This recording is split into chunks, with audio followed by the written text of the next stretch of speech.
Hey everybody, welcome back to Oliver Smith Watches. I am George and this is Elizabeth. Hello. And today it is our esteemed pleasure to show you some of the newest product from Gerald Charles. A brand that George kind of found. George is always looking for new independent watch brands, what's going to be hot. It has what I refer to as like the Nito factor. We have a couple of brands now I think really fill that little niche. And I had to know why. The minute I saw it, it was very appealing to me. We've talked about Gerald Charles in other videos, so we'll link that above, but it is Gerald Genta's kind of last hurrah and last brand. So he sold his name, that's another company, but Charles is his middle name. And the Maestro was one of his designs, and this is the first watch design they've led with. Now, what makes this watch so interesting, in my opinion, is the asymmetrical case. If you look at the top, it's straight across at the 12 o'clock, this light titanium case, which we'll get into, and then down at the 6 o'clock, you've got almost this wave pattern. The actual structure of the case itself was a Baroque building in Florence, Italy that Gerald Genta fell in love with. So it is the architectural Beauty from chaos. Exactly, exactly. And I've been thinking about it a lot because a lot of times asymmetry in humans and nature, it's a little discordant to the eye, and this one isn't. It's actually very, very well sorted and very, very well settled. And it occurred to me that it's not asymmetrical from an east-west pattern; it's from a north-south pattern. I think that's the difference. It works, and I like that it's that. To me, the part that's a little off is south. So if you're looking from top to bottom, it kind of flows, and then there's a little bit of a difference. Well, and where I guess the opening of the building would be down bottom, it kind of looks like a little smile. And I think that the 9 and 3 o'clock are the eyes. It's just visually very appealing. Do you know if that building is still there? Oh gosh, I have no idea. I'll reach out and find out though. That's interesting. If you interesting. guys know, please let us know down below. That would be awesome. But today we are fortunate to have the new special edition from Gerald Charles. This is our first time hands-on with them, and we're really, really excited to show them to you. The tennis edition? The tennis edition. edition. I'll go with that. I think that's really fair. As part of their initial rollout throughout Europe, they've been putting these on a lot of tennis players' wrists. And I love a brand with the chutzpah to do that, because I think a lot of brands advertise, oh, we want to go rock climbing with you, and we want to do this and that. These guys are putting the rubber on the road. They're putting the wrist on their watches on the guy's wrist. We're going to do the thing, and they want you to wear it. They are shock resistant, they are waterproof, and they want to prove that to you every day, and they want to go out and play with you. Have you played tennis in your watch yet? I'm not too much of an athlete. I'm more of a watch nerd. But I will say one thing this watch has in spades is people see it. They're attracted to it. They want to know more about it. I've worn it out to several restaurants. I've worn it out to dinner, and people will stop me and go, "Wait a minute, what is that?" When it's a watch that works, you wear it at work, obviously with a suit, and it looks like a dress watch. But it's meant to be more of a sports watch and can be on the tennis court. That's pretty amazing. You kind of talked about it earlier. I think size-wise, you're looking at about a 42 by a 39, so it sits kind of like a 41 on the wrist.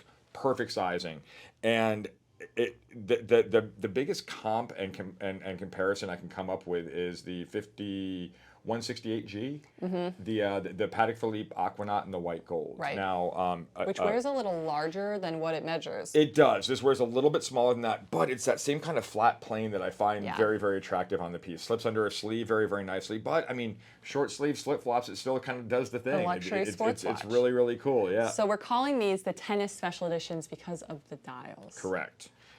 These are special editions done by Gerald Charles in high polished titanium, which if you know anything about metallurgy, it's extremely light and extremely hard to do the high polish. And these guys did a phenomenal job with it. But the story is about the crown and the dial, I think. These are, to the untrained eye, they are left-handed watches. The crown is on the opposite side from tradition. But they're doing it to wear on your left hand so that the crown doesn't lock you out when you're playing tennis. I love the idea. Again, just making it easier for you to use the watch to do the thing. Now, when you set it, do you use your left hand to set, or do you spin it around? I can't. I spin it upside down and I use it from the right. Even just trying to set these today, that's how I was doing it. I can't help it. But it's cool. It's different, and the crown's not too large, so it's it works for me. It does. It's not too large, but it's well knurled, so you do get a good grip on it. Yeah, It's true. it's a very positive experience, which I like a lot. A lot of it's like this haptic feedback to manipulating your watch, matches and I the think strap. this. Yep. But Yep. the dials are my favorite. The dials are the story here. Yeah. Yeah, they are enamel dials in kind of a gradient pattern.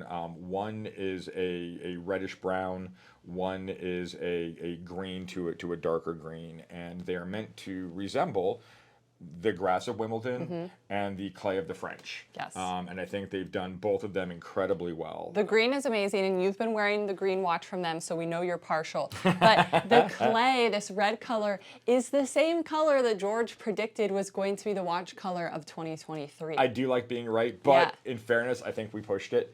A little bit before that, we did the Oliver Smith collaboration with Parmigiani Fleurier, which Elizabeth is wearing We right love our now. independence, And yes. that was one of the first like boldly brown watches I had seen, and of course we made it. long So time. it's been a long Yeah, time. long time. And coincidentally, on these watches, company Voscher Manufacture makes dedicated movements designed by Ottavio Garcia for Gerald Charles. Voscher Manufacture is actually owned by Parmigiani Fleurier, so Right. there is even a direct connection Yes. between those two watches, which I dig a lot. Brands we both love. Watch nerd stuff. Other than that, the dials are absolutely phenomenal. No two are going to be the same.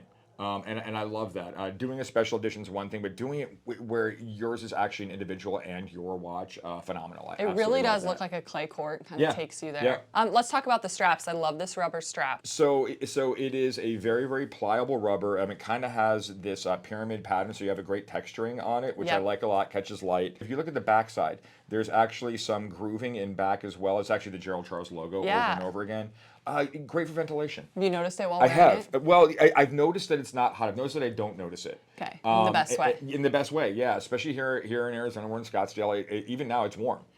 So I think I would notice it if it wasn't ventilating well. Yeah. And it's vanilla scented. It's not a scratch and sniff. It's not a scratch and sniff. It's actually vanilla scented. Have you noticed it while you're wearing it? No, but again, same token. I think I would notice it more if it wasn't there. Okay. Rubber straps tend to get stinky, and I've been wearing this for like a month straight. So, I think it's absolutely a phenomenal job. Exhibition back showing off that I wonderful love how they did washer that, like a movement. little porthole. The rotor is emblematic of their relationship with soccer as well. So you do have this kind of honeycomb pattern, but it looks like a soccer ball to me. Please comment down below. Let us know which one you like. We'd love to hear from you. If you happen to be anywhere in the Scottsdale vicinity, please stop in. Come by and say hi. We'd love to meet you and try them on. I think they need to be seen in the metal. Like most watches, Yep. I think it makes such a difference to try it on in person, which is why we believe so much in retail and have great stores for you in Scottsdale and Aspen.